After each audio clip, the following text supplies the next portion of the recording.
Bueno, en la clase anterior estuvimos hablando sobre la definición de psicología. Vimos, ¿no?, todo lo que implicaba desde el estudio o la observación de la conducta humana hasta el hecho de analizar todo lo que había detrás de cada comportamiento o detrás de la forma de ser de una persona, ¿no? Todo lo que tiene que ver con lo genético, lo heredado o inclusive también con todo lo que la persona había vivido. También vimos un poco sobre la evolución histórica, estuvimos viendo cómo la psicología deviene o tiene origen en la filosofía, que hubo muchos filósofos, inclusive de los primigenios, que estuvieron hablando sobre el ser, ¿no?, como algo que no tiene que ver en realidad tanto con lo corporal. Estuvimos viendo cómo de ahí viene la idea de lo que es la mente, el conjunto de capacidades, habilidades y formas que tiene una persona. Y ahora lo que nos quedaba por ver era un poco las primeras teorías científicas, cuando en el siglo XIX la psicología se separa de la filosofía y ahora ya no son filósofos los que hablan del sujeto, sino son los mismos médicos. Ya hay una diferencia en el estudio de la psicología. Entonces aparece un pionero en el siglo XIX, al principio, es un médico alemán, Fechner, es el primer psicólogo o el pionero, podríamos decir, por el hecho de que él es el que comenzó a estudiar las sensaciones como algo fuera de lo corporal, ¿no?, que ya no tenía que ver tanto con el cuerpo, sino que con la mente. Después va a aparecer un fundador de la psicología, que se dice que es un fundador, Wilhelm Wundt, y justamente es porque él creó o hizo construir el primer laboratorio de psicología experimental, porque ahí se hacían diferentes experimentos, en el sentido de que él creaba situaciones, ¿no?, situaciones en las cuales a través de diferentes estímulos se buscaba ver la respuesta que la persona realizaba a ese estímulo. Entonces, de ese modo se podía ver, ¿no?, un poco qué clase de personalidad tenía la persona. Por ejemplo, yo les había dicho en la clase pasada, la situación creada sería esto, ¿no?, exponerlos al estímulo del golpeteo de la virome. Cada uno va a reaccionar de diferente manera, ¿no? Y bueno, una cosa así es lo que él hacía, ¿no? Esto de un modo muy simplista, ¿no?, del golpetear la virome para ver, ¿no?, a quién le molesta, a quién le genera nerviosismo. A todos nos va a generar algo distinto, obviamente, pero ellos lo hacían, ¿no?, en una sala, ¿no?, y de otras formas también exponían a diferentes estímulos a las personas. Entonces, a través de esa experimentación y de la observación podían ver más o menos la clase de personalidad que tenía la persona. Obviamente que esto, bueno, dio lugar a alguna de las ramas de la psicología. Quizás ustedes ya hayan investigado algo, hayan leído algo y hayan visto que hay muchas ramas de la psicología. De estas primeras formas de estudio surge la psicología general y la psicología experimental. Pero también de otras formas y enfoques y objetivos, ¿no?, de estudio de la psicología surgen otras ramas también, inclusive. Bueno, y después otra de las teorías que surgen, que también algo les había mencionado en el video anterior, es el funcionalismo de William James. Este era un psicólogo norteamericano que cuestionó a Wilhelm.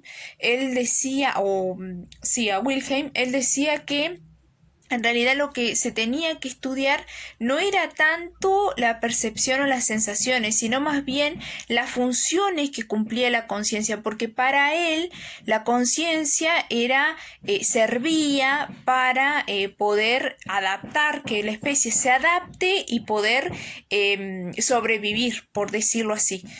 Bueno, él decía esto, ¿no?, que la función de los procesos mentales servía justamente para satisfacer las necesidades humanas. Esa era la idea que él tenía. Después estudió las emociones también, él decía, ¿no? Cómo las sensaciones hacían que nosotros tengamos emociones, ¿no? Se centraba más que nada en lo fisiológico, porque él decía, nosotros en realidad tenemos la creencia de que estamos tristes y por eso lloramos. Él lo decía a la inversa, él decía que en realidad nuestras emociones responden a procesos fisiológicos. Entonces, si empezamos a temblar, él decía que es obvio que vamos a sentir miedo. O si empezamos a llorar, él decía que es obvio que nos vamos a sentir tristes. Mientras que nosotros lo pensamos a la inversa, nosotros pensamos que cuando estamos tristes, ahí es que lloramos, o cuando tenemos miedo, ahí es que temblamos o nos asustamos. Él lo decía a la inversa, ¿no? Como que si nuestras emociones responden, ¿no? A nuestros procesos fisiológicos. Si nosotros temblamos, ahí recién sentimos miedo, o si nosotros lloramos, ahí recién sentimos tristeza. Todo a la inversa lo decía. Y bueno, y después otra de las teorías, bueno, y de esta, eso me faltó decirles que de esta teoría de William James salen otros tipos de psicología, como es ahora la inteligencia emocional, que estudia las emociones pero desde otro punto de vista, que eso también después más adelante lo vamos a ver. Y bueno, y otro aporte que hizo también este psicólogo norteamericano es el estudio de los grupos, porque él decía cómo los grupos tienen mucha influencia en una persona. Y esto fue un gran aporte porque en realidad es cierto, la psicología, de acá viene la psicología social, y a través de diferentes experimentos ha demostrado que esto es así. Por ejemplo, en uno de los experimentos un especialista convocó a varias personas, supuestamente todas con fobia. Sin embargo, la que en realidad tenía fobia era una sola. En este caso, la que tenía fobia era una mujer. Y el especialista lo que hizo fue poner una pecera con arañas, porque la fobia era justamente a las arañas. Pone una pecera con arañas y los va haciendo pasar de a uno. Viene el primero, que no le tiene miedo a las arañas, no le tiene fobia, mete la mano haciendo gestos como que si sentía miedo, metió la mano en la pecera con arañas, la sacó. Así pasó el segundo, el tercero, el cuarto, y bueno, hasta que llegó el turno de la mujer. La mujer le tenía esa fobia, ese miedo morboso, mucho, mucho miedo, un miedo que la paralizaba en realidad. Pero como vio que los demás, que supuestamente tenían fobia, metieron la mano en la pecera con arañas, ¿qué hizo ella? Lo mismo, siendo que tenía esa fobia, ese miedo, fue y metió la mano en la pecera. Lo hizo y pudo ir superando así su miedo. La idea de esto es que ella no sabía que los demás en realidad no tenían fobia, pero fue la presión del grupo, por decirlo así, pero una presión positiva en este caso, que hizo que ella ahora actúe de determinada manera y vaya superando ese miedo, ¿no? Bueno, así también está la presión del grupo de manera negativa, cuando, por ejemplo, que esto se ve mucho, no solo en los adultos también se ve, pero más que nada en los adolescentes, ¿no? Cómo son los grupos de amigos que los incitan o los llevan muchas veces quizás a fumar o a tener algunos hábitos. Así que a veces la presión cuando puede ser positiva o también puede ser negativa, ¿no? Eso es según.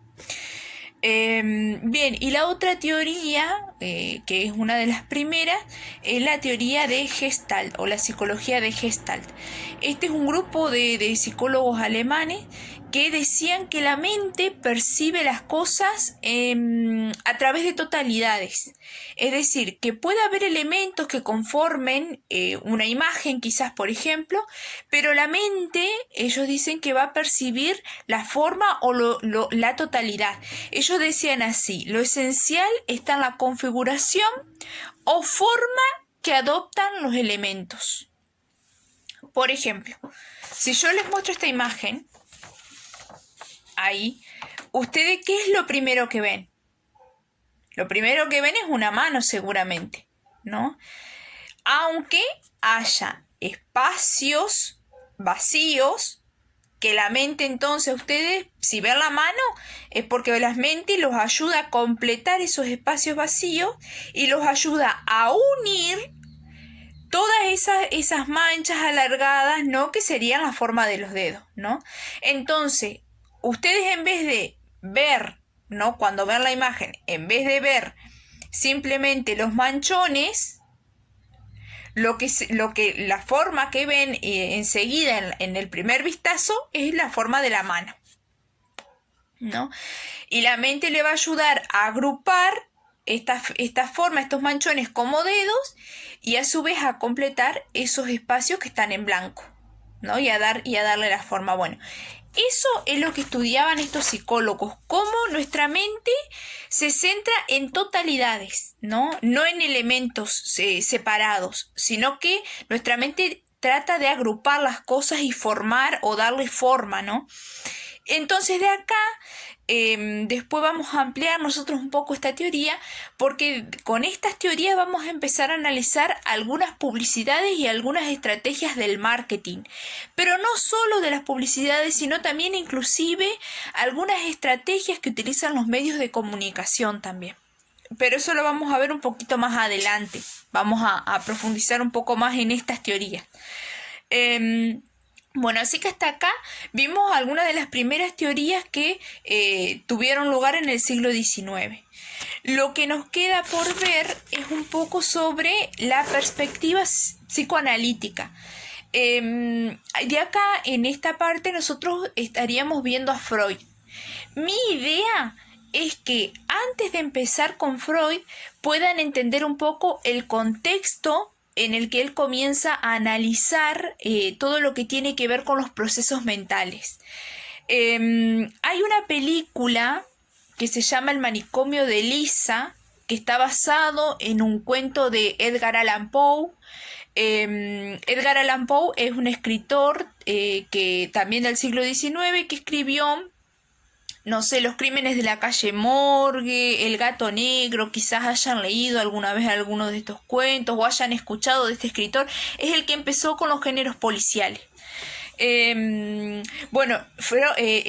Poe en realidad estaba obsesionado con todos estos temas de la psicología que habían tenido auge en este tiempo, y empezó a escribir algunos cuentos, ¿no? Con algunos, haciendo referencia a algunos traumas. Mi idea es que ustedes puedan ver El manicomio de Lisa, que es la película, o lo que pueden hacer si no tienen tanto tiempo es leer el cuento. No es un relato tan largo. Pueden leer el cuento El sistema del Dr. Tarr y el profesor Fater. ¿Por qué? Porque en ese cuento van a ver una de las principales enfermedades que se encargaron de estudiar los psicólogos, que fue la neurosis histérica, y cómo era el tratamiento, qué pensaban ellos de la enfermedad y cómo era el contexto, ¿no? Cómo era el contexto en cuanto a el tratamiento de las enfermedades, las torturas, lo que era un manicomio, cómo se trataba a las personas que tenían enfermedades mentales. Mi idea es que puedan leer el cuento o ver la película con el fin de ver el contexto en el que Freud estudia en realidad. No se habla de Freud en el cuento, pero muestra el contexto en el que se vivió en esa época, en aquellos años, para que puedan ver después cómo el contexto de Freud y por qué él da lugar a otra clase de tratamientos para estas histerias o para estas neurosis, estos problemas mentales, que después vamos a ir viendo a qué nos referimos con estos términos, pero de lo que se encargó era de estudiar las enfermedades mentales y ver qué tratamiento se les podría dar. Así que bueno, ahora yo les voy a dejar anotado, les voy a mandar un Word o por el mismo WhatsApp les podría mandar lo que tienen que tener en la carpeta de manera muy sintética, y les voy a mandar la actividad, el nombre de la película y el link del cuento para que puedan buscarlo y verlo si pueden, o leerlo en el caso de que elijan el cuento, para ver un poco el contexto en el que Freud comienza con esta perspectiva psicoanalítica.